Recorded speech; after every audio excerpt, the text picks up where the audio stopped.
Hello जय हिंद साथियों, स्वागत है आप सभी का सत्या एक्सीलेंट यूट्यूब चैनल पे। आज की डेट में पढ़ने वाले इलेक्ट्रीशियन आईटीआई फर्स्ट ईयर का आज की डेट में पूछे गए क्वेश्चनों के बारे में। और ये जो क्वेश्चन है बहुत ही इम्पोर्टेंट है, जो छात्रों का अभी तक एग्ज़ाम नहीं हुआ है तो ये आप क्वेश्चन एक बार ज़रूर देख के जाइएगा, क्योंकि यहाँ पर जो क्वेश्चन कॉलेज के स्टूडेंट द्वारा जो भी गए थे एग्ज़ाम पर उनके द्वारा बताए गए क्वेश्चनों का ये आंसर किया है। तो चलिए क्वेश्चन स्टार्ट करते हैं। क्वेश्चन नंबर 1 से। ये आपका इलेक्ट्रीशियन का है, सभी लोग ध्यान रखिएगा, फर्स्ट ईयर का।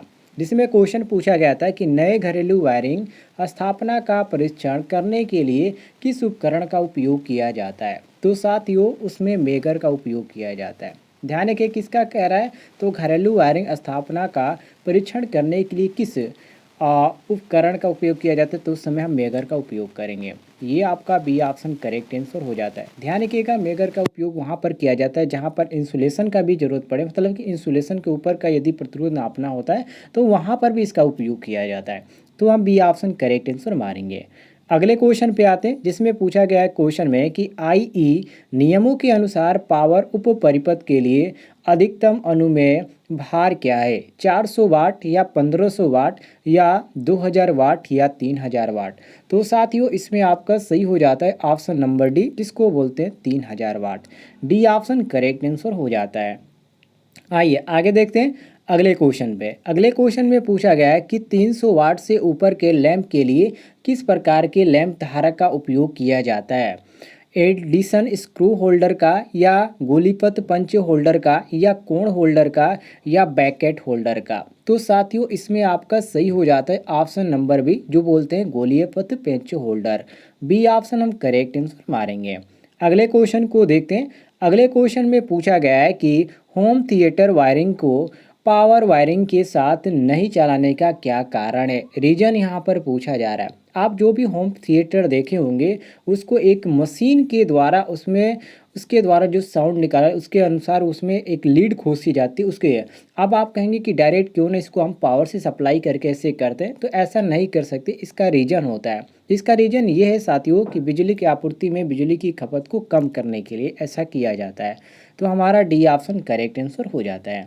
आगे बढ़ते हैं अगले क्वेश्चन पे, जिसमें पूछा गया है कि फ्यूज किस प्रकार के सामान के अंतर्गत आता है। मतलब कि फ्यूज जो होता है वो ज़्यादातर किस लिए प्रयोग किया जाता है, आपके घर या हमारे घर या किसी भी तरह का प्रयोग इसके क्यों किया जाता है फ्यूज का।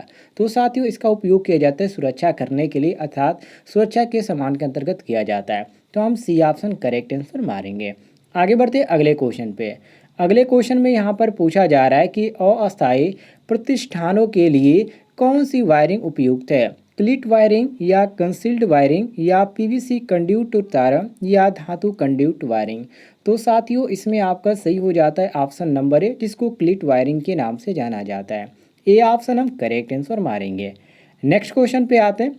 नेक्स्ट क्वेश्चन में पूछा गया है कि डाई स्टॉक सेट का क्या उपयोग है। पहला ऑप्शन देंगे वर्गाकार पाइप में बाह्य थ्रेड काटना। बी ऑप्शन देंगे बेलनाकार पाइप पर आंतरिक थ्रेड काटना।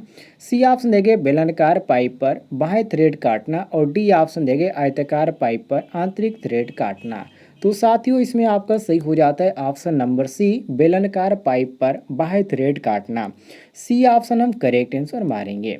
अगले क्वेश्चन को देखते हैं। अगले क्वेश्चन में पूछा जा रहा है कि सुरक्षा ठंडा मोड़ने के लिए, ध्यान रखिएगा, सुरक्षित ठंडा मोड़ने के लिए किस पीवीसी नली पर अधिकतम आकार होता है। मतलब कि इसका आकार पूछा गया, ठीक है। थोड़ा सा क्वेश्चन यहाँ पर बनाने में दिक्कत हो गई है, तो ये आपका सही हो जाता है 25 mm। कितना, 25 mm, ठीक है, ध्यान रखिएगा। ये आपका सी ऑप्शन करेक्ट आंसर हो जाता है। आगे बढ़ते हैं अगले क्वेश्चन पे, जो कि पूछा गया था एग्जाम में कि घरेलू तारों में लचीला लचीला मतलब फ्लेक्सिबल का बारे में पूछ रहा है कि घरेलू तारे में लचीले तारों का क्या उद्देश्य है, मतलब लचीला होने का क्या कारण है।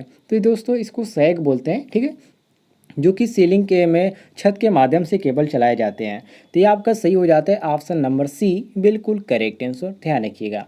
आगे बढ़ते हैं अगले क्वेश्चन पे, जिसमें पूछा गया है कि किस प्रकार के रिले को एसी और डीसी दोनों में संचालित किया जा सकता है, वो किस नियम के अंतर्गत। उसमें यह रिले क्या है, या फैराडे रिले या आवेग रिले या डाई रीड रिले। इसमें आपका सही हो जाता है ऑप्शन नंबर सी, जिसको आवेग रिले के नाम से जाना जाता है। सी ऑप्शन करेक्ट आंसर मारेंगे। नेक्स्ट क्वेश्चन को देखते हैं। नेक्स्ट क्वेश्चन में कहा जा रहा है कि एल श्रेणी एमसीबी के द्वारा किस प्रकार के भार को सुरक्षित किया जाता है, मोटर या गीजर या बस्ती औजार या वातानुकूलक। तो इसमें आपका सही होता है साथियों ऑप्शन नंबर बी, जिसको गीजर के नाम से जाना जाता है। बी ऑप्शन करेक्ट आंसर मारेंगे। आगे बढ़ते हैं अगले क्वेश्चन पे, जिसमें पूछा गया था कि कंड्यूट पाइप कैसे निर्दिष्ट किए जाते हैं, लंबाई मीटर में या दीवार की मोटाई एमएम में या आंतरिक व्यास एमएम में या बाह्य व्यास एमएम में। तो साथियों इसमें आपका सही हो जाता है ऑप्शन नंबर डी, क्योंकि बाह्य व्यास किसमें, एमएम में। ध्यान रखिएगा, डी ऑप्शन करेक्ट आंसर मारा जाएगा। नेक्स्ट क्वेश्चन को देखते हैं, जिसमें पूछा जा रहा है कि बैटरी में वोल्टेज की चार्जिंग स्थिति की जांच करने के लिए किस उपकरण का उपयोग किया जाता है। कोई भी आपके पास बैटरी यदि आप देखना चाहते हैं कि कितने वोल्ट वो चार्ज है, तो इसकी जांच करने के लिए आप किस यंत्र का उपयोग करेंगे। तो साथियों इसमें हम करते हैं उच्च दर निरावेशन टेस्टर का। ठीक है, तो ये आपका डी ऑप्शन दिया गया है। सभी लोग मिला लीजिएगा, डी ऑप्शन करेक्ट आंसर हो जाएगा।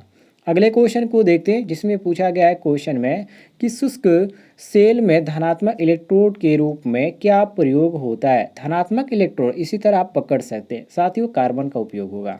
इसमें आपका सही हो जाता है B option. B option correct answer मारेंगे। अगले क्वेश्चन को देखते हैं। अगले क्वेश्चन में पूछा गया है कि सिल्वर ऑक्साइड बैटरी में कौन सा पदार्थ निगेटिव इलेक्ट्रोड की तरह उपयोग किया जाता है, जस्ता या तांबा या कार्बन या सिल्वर ऑक्साइड। तो इसमें आपका सही हो जाता है साथियों ऑप्शन नंबर सी, जिसको हम कार्बन के नाम से जानते हैं। ध्यान रखिएगा, यहाँ पर सॉरी ए ऑप्शन सही होगा, जस्ता होगा, यहाँ पर सी नहीं होगा, जस्ता होगा। ये आपका सही हो जाता है ऑप्शन नंबर ए, बिल्कुल करेक्ट आंसर मिला लीजिएगा। क्वेश्चन नंबर 15 का ए ऑप्शन सही होगा। आगे बढ़ते हैं अगले क्वेश्चन पे, जिसमें क्वेश्चन में पूछा गया था कि ट्रांसफार्मर तेल में नमी को रोकने के लिए ब्रीदर में किस सामग्री का उपयोग किया जाता है, सिलिका जेल का या सोडियम क्लोराइड का या अमोनियम क्लोराइड का या चारकोल और नमक मिश्रण का। इसमें आपका सही हो जाता है साथियों ऑप्शन नंबर ए, जो कि सिलिका जेल का इसमें किया जाता है। यहाँ पर आपका सही हो जाता है ऑप्शन नंबर ए, बिल्कुल करेक्ट आंसर। ध्यान रखिएगा, मोस्ट इंपॉर्टेंट क्वेश्चन है ट्रांसफार्मर तेल में नमी को रोकने के लिए सिलिका जेल का। आगे बढ़ते हैं अगले क्वेश्चन में। अगले क्वेश्चन में पूछा गया है कि आदर्श दो वाइंडिंग ट्रांसफार्मर में किस प्रकार का ईएमएफ, ईएमएफ मतलब क्या होता है, ईएमएफ मतलब इलेक्ट्रोमोटिव फोर्स, प्रेरित होता है। स्व प्रेरित ईएमएफ या अनन्य प्रेरित ईएमएफ या स्थिर प्रेरित ईएमएफ या गतिशील रूप से प्रेरित ईएमएफ। इसमें आपका सही हो जाता है साथियों ऑप्शन नंबर बी, जो कि यहाँ पर दिया गया अनन्य प्रेरित EMF. B option correct answer मारेंगे। आगे बढ़ते हैं अगले क्वेश्चन पे। अगले क्वेश्चन में पूछा गया है कि पावर ट्रांसफार्मर में विस्फोट वेट प्रदान करने का उद्देश्य क्या है, हवा छोड़ना या उष्मा छोड़ना या दबाव छोड़ना या नमी छोड़ना। तो इसमें आपका सही हो जाता है ऑप्शन नंबर सी, जिसको बोलते हैं दबाव छोड़ना। सी ऑप्शन करेक्ट आंसर मारेंगे। अगले क्वेश्चन को देखते हैं, जिसमें पूछा गया है कि अस्थायी प्रतिष्ठानों के लिए कौन सी वायरिंग उपयुक्त है, क्लिट वायरिंग या कंसीड वायरिंग या पीवीसी कंड्यूट तारों या धातु कंड्यूट वायरिंग। इसमें आपका सही हो जाता है साथियों ऑप्शन नंबर है, जिसको क्लिट वायरिंग के नाम से जाना जाता है। ए ऑप्शन करेक्ट आंसर मारेंगे। आगे बढ़ते हैं अगले क्वेश्चन पे। अगले क्वेश्चन पे यहाँ पर पूछा गया है कि गैस टाइट विस्फोटक स्थापना के लिए किस प्रकार का कंड्यूट का उपयोग किया जाता है, लचीले कंड्यूट का या कठोर इस्पात कंड्यूट का या कठोर धात्विक कंड्यूट का या लचीले धात्विक कंड्यूट का। तो इसमें आपका सही हो जाता है ऑप्शन नंबर बी, जिसको कठोर इस्पात कंड्यूट के नाम से जाना जाता है। उम्मीद है आपको जानकारी पसंद आई होगी। पसंद आई तो वीडियो पर लाइक कीजिएगा और ज़्यादा से ज़्यादा शेयर कीजिएगा।